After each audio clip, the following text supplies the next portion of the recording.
Emil, thanks very much for joining us, founder of OpenELMS. If you could start by just giving us a brief introduction of yourself. Thank you, Alex. My name's Emil Reisser-Weston. I've been managing director of OpenELMS now for 23 years of my life, during which we've developed all sorts of technologies around learning tech.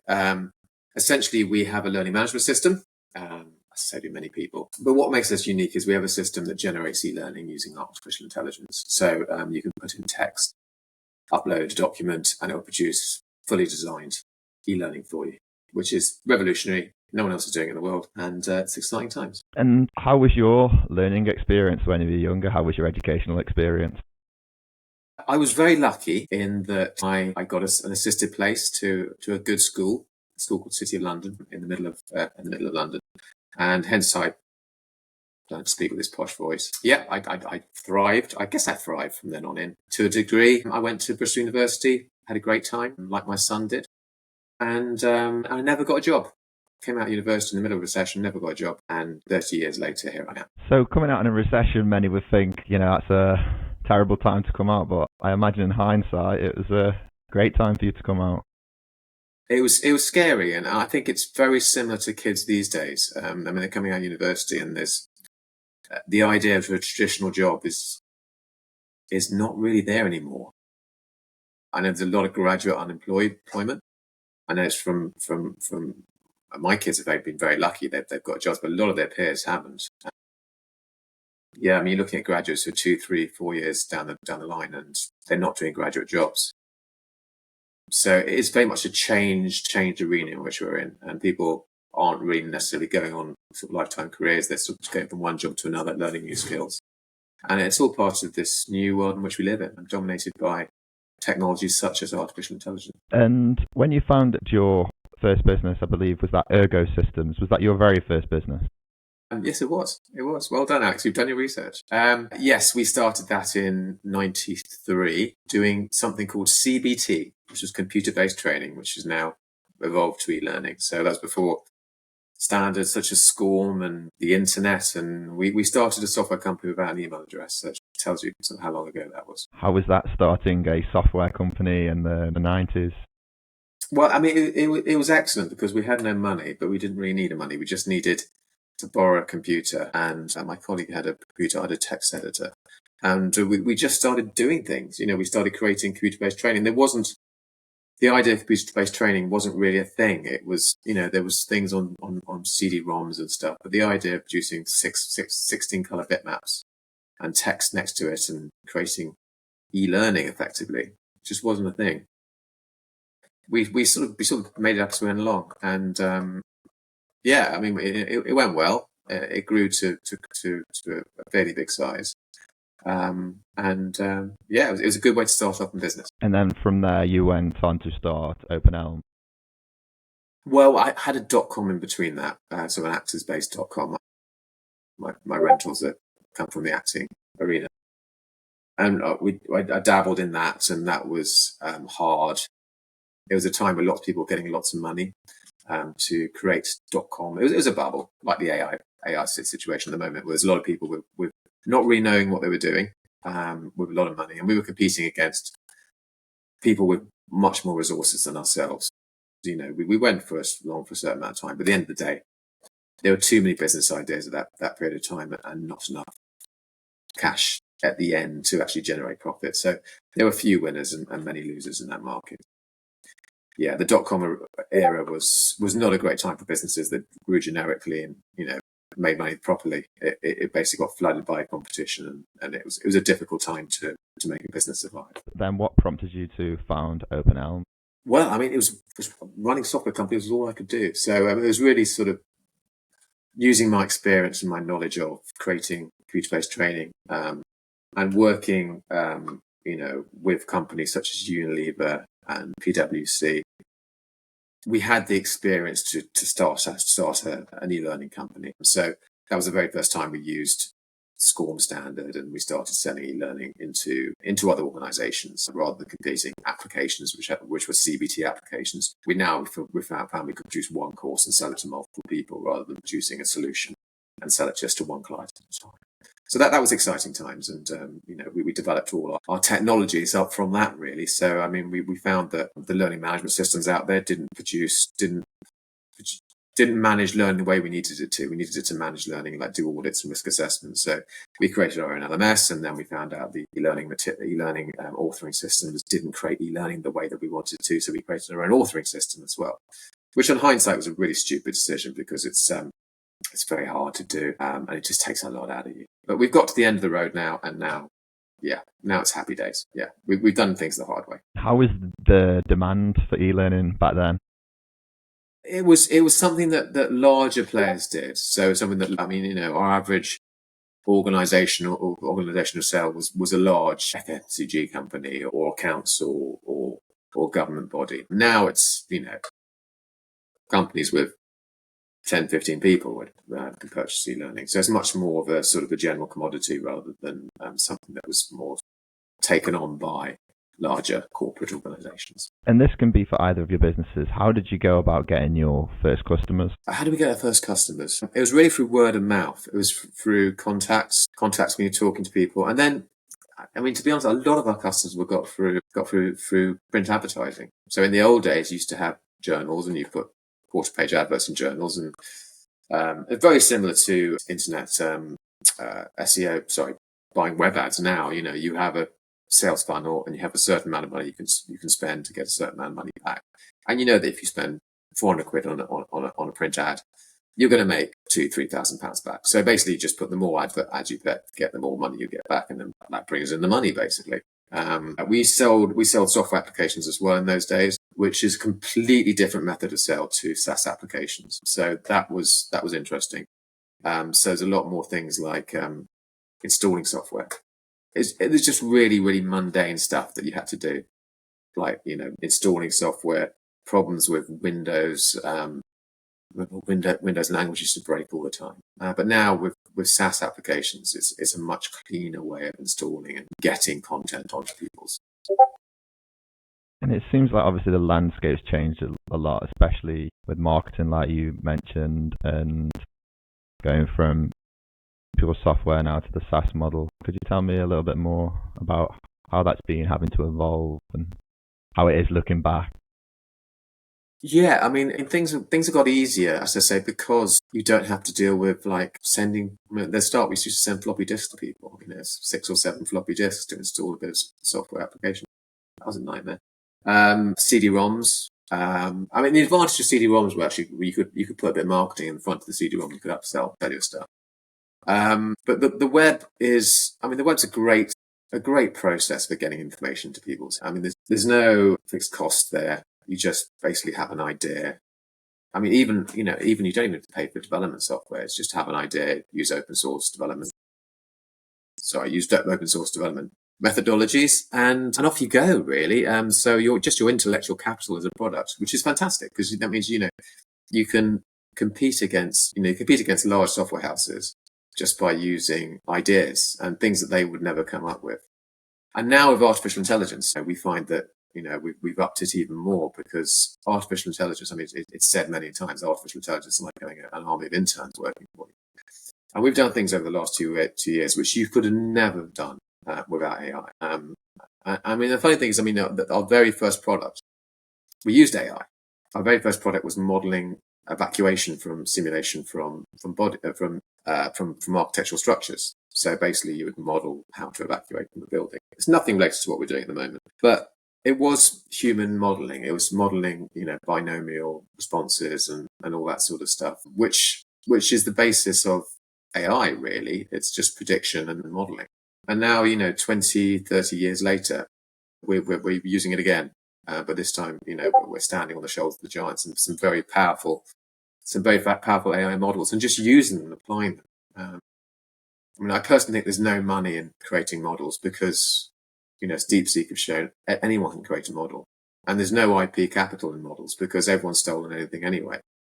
So the money and the opportunities are in applying those models. And that's what we're doing. And we're doing that, I believe, very effectively to create e-learning from just a text prompt, which, I was talking to a colleague the other day and they said, Emil, if you'd have shown that to yourself 3 years ago, you would have probably fainted. And I think that's true. I mean, these things crept on us in the last year. I mean, we developed it 2 years ago, but in sort of the last 3 years, it's sort of come into public conscious, and people are now expecting stuff, whereas the client's expectations were, text to e-learning that's designed and with video presenters and translated into any language. That's sort of now expected from people. And then they ask, well, I'm not sure about that because the dialect of Thai it's translated into is slightly incorrect, or that's Brazilian Portuguese rather than European Portuguese, and stuff like that, rather than saying, that's amazing, they go, and that's really where we are now. I mean, the impossible is now, miracles are now completely possible, and now people are sort of shifted their expectations, which is very exciting. I mean, it's just, what's happening in the future? We're trying to predict and we're trying to stay ahead of the curve, and that's our job. But some very exciting things are going to happen in AI and learning. How do you manage to predict and stay ahead of the curve? A lot of reading, a lot of talking to people in the business, particularly people at the cutting edge of AI, and we have many contacts in those areas, just to stay ahead. But it's a lot of reading. YouTube is a fantastic resource as well. YouTube can take you on a rabbit hole, and it can either take you to the darkest pits of despair, and you turn up sort of rioting at the Capitol, or you can learn some new things about the human condition and technology and how to make the world a better place. And that's what we try to do. And talking about those sort of things, we are trying to use this technology in a very good way. So, this is not blowing one's own trumpet. This is basically just something generally about AI. This allows everyone to do stuff a lot more efficiently, a lot cheaper, and a lot quicker. So we can use learning in lots of other areas. And we are, we're giving it to developing countries to develop learning for school children and stuff, to level things up. There's a lot more things we can do with this learning. We can make the world a better place, a more educated place. So maybe people don't believe conspiracy theories and they don't riot at the Capitol. Maybe it could do that. I don't know. But I think there's a lot of inequality in this world, and hopefully learning can do something to rectify it. Yeah, I would agree with that. It's definitely a lot of inequality that AI can, in principle, solve. I think a point I always think is like, how do we get these solutions accessed by people? Because often the people who need the most are the ones who don't have the money to pay for them, etc., etc. So how do we go about solving issues like that? Well, we make learning free. There's lots of organizations out there earning a lot of money, making a lot of people very rich. And why don't they give some of it back? Why don't they just give some of it back? We can. We're not rich. We can. For instance, setting up a site for a college in Africa, in Kenya. Doing that is not expensive, or in Thailand, or wherever. Doing that is not expensive. Running that resource for people is not expensive. The benefit that can have. When I was in South Africa recently, and the inequality there is just shocking. It really is. No fault of anyone's own, apart from years and years of colonial inequality, really, I guess. But if we could give everyone the same education, the same high standard education with quality learning content, like for instance, you could put, I don't know, Othello into our system, and it will teach you a really good course on Othello, the motivations of Othello, why Iago does what he does, whatever it is, and you can get that level of education, quality of education that we never had. I never had when I was growing up, like the resources. You can get that to a township in Soweto, just like that, in the same way you get it to, high quality learning to a corporation as well. We can equalize things a lot easier. I think non-governmental organizations can help with that. I think governments can spend a bit of money on it. And we are working with a few organizations at the moment to try to make that happen. And so I think, whereas e-learning has always been seen as a corporate thing, it should be seen more as an educational thing. You've got a lesson plan, or you've got a student that's failing. Just upload his term report into our system, and it'll produce an e-learning course that basically targets all the things they don't know. We can make people better educated and with targeted learning, and just make the world a more equal place for it. Do you think people are becoming more educated, better educated, with the rise of e-learning and technology and the massive improvements of AI? So, I mean, with the improvements in technology, has there been improvements in education? I don't think we've seen that yet. I think the improvements, the young people that work for me, my children's education, all that sort of stuff, is really more because they're more motivated. They're a lot nicer than we were. They drink a lot less. They work a lot harder. Yeah, they're nicer people. That's all I can say. I think they work a lot harder. I mean, I certainly know my children worked and are working. My youngest is doing his finals. He's working far harder than I did at the same institution. So God bless him. Well done. But I think, the actual benefits of e-learning has not been seen in schools yet. I think once we see that and more personalised learning, sort of stuff that the Khan Academy is doing with OpenAI, that's really exciting. That's going to have like huge benefits. Because I was at school and I was relatively bright, but there were a lot more brighter people around in my classes, and I got left behind because there were concepts I didn't understand. If I had a resource which I could just ask it or get some learning customized to meet that need, then I wouldn't have been left behind, and I wouldn't have been days, months, weeks behind some other members of my class. So I think there's a lot we can do with e-learning and education. I think it will have huge benefits to this world, the developing world, everywhere. I think hopefully we'll be a better society, and more educated people means they'll make better decisions, and they'll believe less conspiracy theories. Yeah, it's interesting you say that. I think also looking back as a child, like if I would have had OpenAI, I could just ask questions to. It would have been so much easier because you couldn't do that. You just had to wait for a teacher, and now we've got tools like that. So it suggests to me that maybe e-learning is working just as a study tool, or has the potential to work as a study tool right now.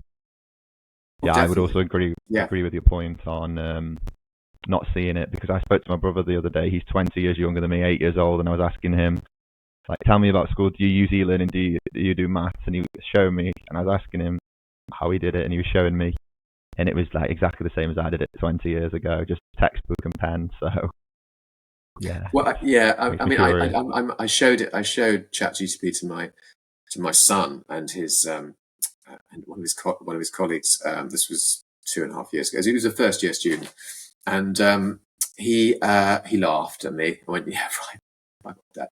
And then within like a month, he was using it for essay plans and stuff like that. He's never cheated. He's never got it to write stuff, but he uses it when he's got a mental block. And I think it's great for that. It's great for checking stuff. It's great for, it's just giving you ideas. So it's a great study tool. It is a great study tool. And I think, as people get older, and your brother, I'm sure, will adopt it more when he gets into secondary education. I find it interesting that you said about your son working the damn sight harder than you did at your age, because that's often different to the narrative I see in like the news and the how the new generation are presented. Yeah, that's nonsense. That's nonsense. Yeah, I have kids in their 20s, and I've seen their cohorts, and they're just nicer people than we were. They're not running around doing the things that we did. They're just nice children, and they work a lot harder, and they're brighter. There has been, particularly in the UK, there has been grade inflation, and exam bodies are competing against each other. No, accept that. That's fine. I saw that when I was at school. But also, they are brighter. They know more. They know more stuff. They think differently as well. We were much more. What do you know? What's your education? What's your general knowledge like? General knowledge was a thing you could hang your hat off and show off on. They're not like that. That generation, they have no general knowledge whatsoever. Ask them about Pickett's charge or the Battle of Cressy or whatever. They would have no idea. But ask them how to find something out and use the Google. They're great at that. And that's what they're good at. You're good at using the tools that are around in their day, and it's the way they have to reflect that. Have to reflect the way society has developed, and reflect the way we find and source knowledge, and their intelligence meets that need. So they're definitely better academically than we were at our age. I wonder if that's due to maybe competition. Like now, it's everybody's going to uni, so you can't just get a degree. You've got to work harder, and houses are more expensive, so you've got to work for a higher earning career. I wonder if these sort of circumstances are pushing people to have to achieve more and be better. Yeah, no, definitely. Definitely. Yeah. No, they applied themselves very well and they've worked very hard. But, yeah, it's because it is much harder to do well in society. And I think, there were a lot more children left behind and there was a lot more latchkey kids, a lot less helicopter parenting and all that sort of stuff. I think has made more motivated children. And your children have seen you run a business. Do you think they will venture into entrepreneurship? I hope not. I hope they continue on the corporate courses and they have a nice, easy life. Why? Because it's hard. I've enjoyed every day I go into work. I enjoy it. I enjoy designing stuff. I enjoy making stuff that people like. And I enjoy when things go right and the success of things and stuff like that. And I enjoy exceeding people's expectations.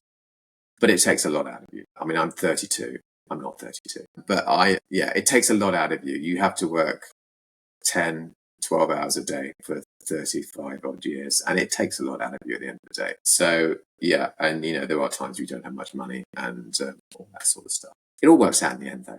And it's enjoyable. It is enjoyable. And I don't regret it. But I would like them to have an easier life. And you've stuck at it for 20 plus years. Why haven't you said, you know what, I'm either shutting the business down, selling it and going into something else? What's made you keep going? I'm completely unqualified to do anything else but this. And even if I were, I wouldn't do it anyway, because this is a journey. And I don't feel that, I don't think we've come to the end of it. I think we're getting close, but we need to realize the value of our products, and leaving now would leave a lot of money on the table. And, I play poker and I feel at the moment that I'm holding 4 aces and I just need to wait for the flop. So just waiting for the flop, really. So I like that analogy, and I'm assuming that's because of AI and where you're currently positioned, it's going to take off in that sense. It's because we have a learning management system which earns us money and it's really good, and because it's been developed for 20 years, it does more than any other LMS around. And, people may argue with that, that's fine. But we have a system that creates e-learning from text. No one does that. Some create, images and some create a quiz, but no one actually creates designed e-learning from an uploaded document or a text prompt. That's revolutionary, and it's in a market of one. So when you're selling stuff in a market of one, you're the only person that does this. We're not competing against anyone. We're not competing against Captivate. We're not competing against Articulate. We're competing against no one. And it's just really educating the market to determine, yes, you can produce e-learning using AI, and you can edit it with our system as well and all that sort of stuff. More so than you do with Articulate, to be honest. But it's just educating the market that that's feasible. And once they know it's feasible, then we're in a market of one, and it's a very big market. So yeah, I'm very bullish about OpenELMS AI and what it can do and what it can create, and where it's taking our learning management system as well, because ours is the only LMS that can actually create e-learning through that tool. So yeah, it's exciting. It's very exciting. And what does that mean when you say you're the only one creating e-learning? Because I know there's other sort of businesses, like you say, that'll generate quizzes, flashcards, lesson plans. Like, what? Yeah, they create lesson plans. They create flashcards. They create images and a bit of text. They don't create a designed immersive experience. So let's just say we're creating an e-learning on, leadership and development, or the Battle of Hastings, etc. It would create for you imagery like, the Battle of Hastings, and I have a picture of Harold, and I have a picture of William, and do the backstory, and have voiceovers, but not sounding like artificial intelligence, sounding like an actor. And it would have a presenter come on and say, this is what the thing's going to be like. And the screen would be designed. There'd be animations. There'd be birds flying in the trees. There'd be smoke coming from the mist from the floor. All that stuff it does. It does a design e-learning. And it produces a quiz at the end, and it's great. I'm not a salesperson, but it is bloody good. People, when they use it, they like it. It's just convincing people to have a look at it, and once they look at it, they're convinced. So yeah, that's what it is. I mean, I don't like overselling stuff, but I'm not a salesman. That's what it does. Sounds super, because yeah, like you say, most things just generate. I've seen a lot of these sort of AI generated things, but they do not generate anything complex. It's just a quiz or a few pictures, which is great in a way, but yeah, it sounds like yours is a one step further than that. And yeah. I mean, we're in talks with with a few people regarding coming on board, because they've researched the market and they've seen that this is 2-3 years ahead of anything else. And because we've been working on it since 2007, this isn't something that's just been going ahead. We've used AI to automate the actual content process, the actual editing tool, and all the platform that goes around it has been around since 2007. It's a long journey, like everything else is a long journey, but it does really incredible stuff. Yeah, OpenELMS AI. It's there. Have a look at it. You can play with it, download it. Not download it. You can access it for free for 14 days and create whatever e-learning you want. Simple as that. That's the sell bit. Would be beneficial for very many people, students, universities, even people like myself. And I find there's many topics I find boring that I probably would benefit from creating lessons or anything out of AI rather than reading it in simple text format. But yeah, as you touched on, I think I bet it's quite a challenge to be able to educate and get people to want to see this, because sometimes you can have an amazing product, but if you're the very first, they haven't seen it before, getting them to see it is the tough thing, the nudge they need. There's two adages. It's either never be the first one with a good idea, and the other adage is if you don't go into a market where there are other leading players. So you've got to create a new market and you've got to create a new type of product, but then by definition you are the first person in that market. So yeah, I mean, it's not a done deal, but captivate and articulate. They sat on. I mean, we had a web-based authoring system. It's 2007. They sat on that idea for about 10 years. They don't move quickly. So yeah, it's. I don't see them really sort of entering the market. So I think it's a market that's. Yeah, I mean, as I say, it's technology we've been using now for years, and some of the largest FMCG companies, governmental companies, local government organisations in this country use it. So, we recently sold to the Ministry of Justice. So, yeah, it's legally, it's quite sure they wouldn't use it if it wasn't. It's a really good system. That's all I can say. It's a really good system, and we just have to basically do our job and market it and sell it as effectively as we can. And you touched on you playing poker. Is that a regular hobby? No, my son's got me back into it, but no, it's not a regular hobby.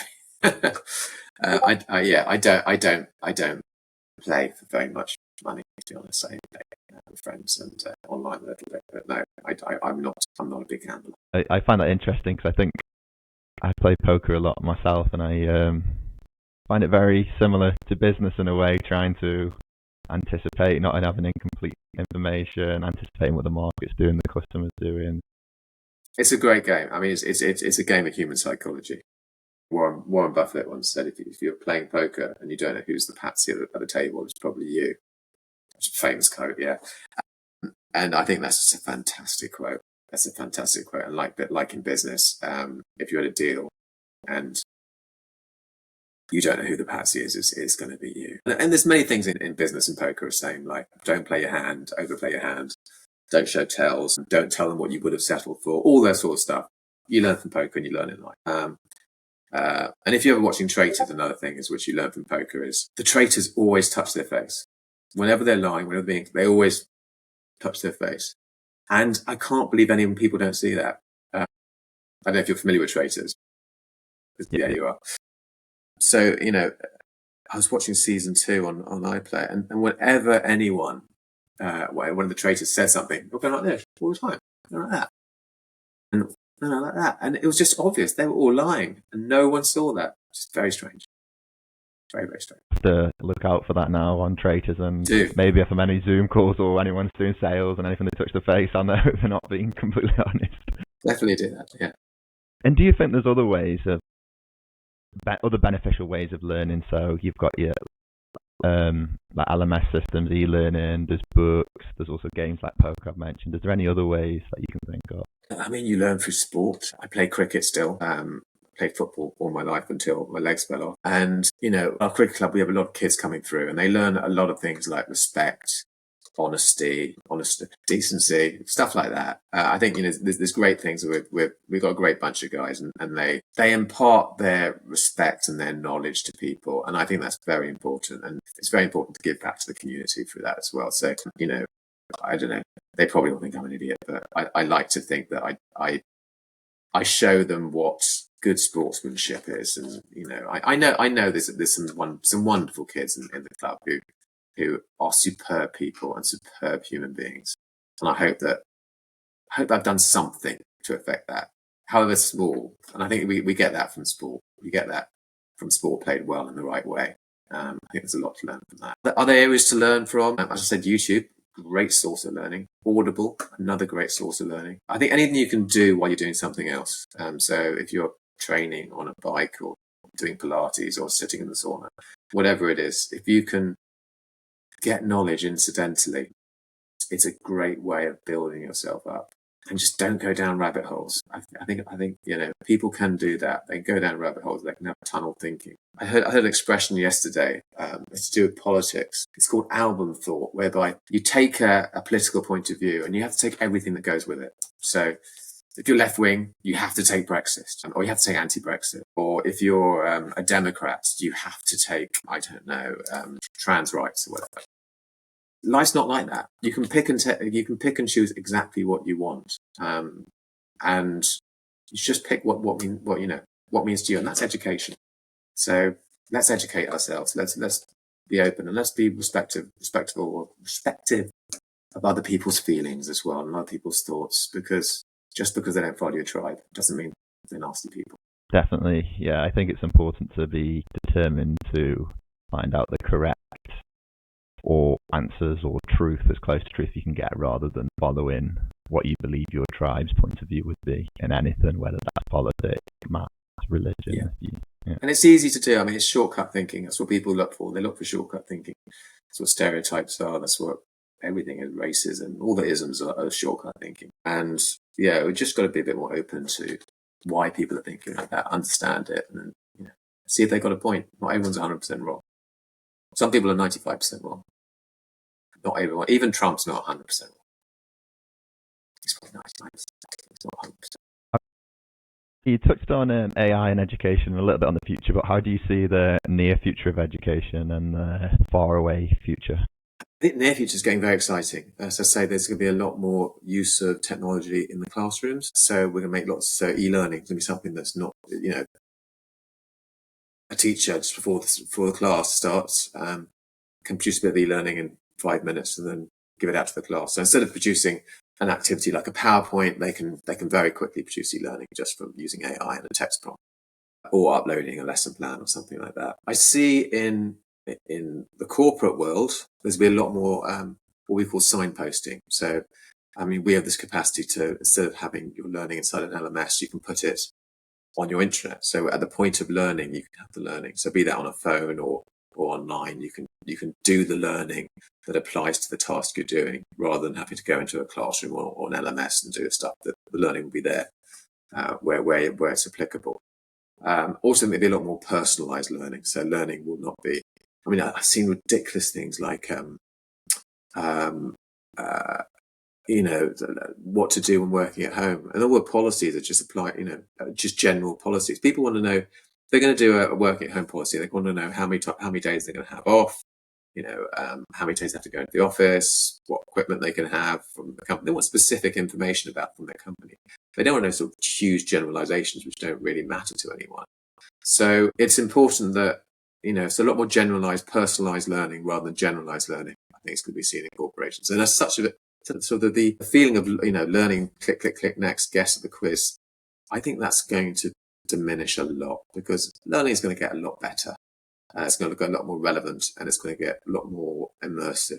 This is what we're trying to do anyway. I think if it's better, rather than just having text and a bloody image, just have something that's like going into more like a documentary with animations and video and stuff like that.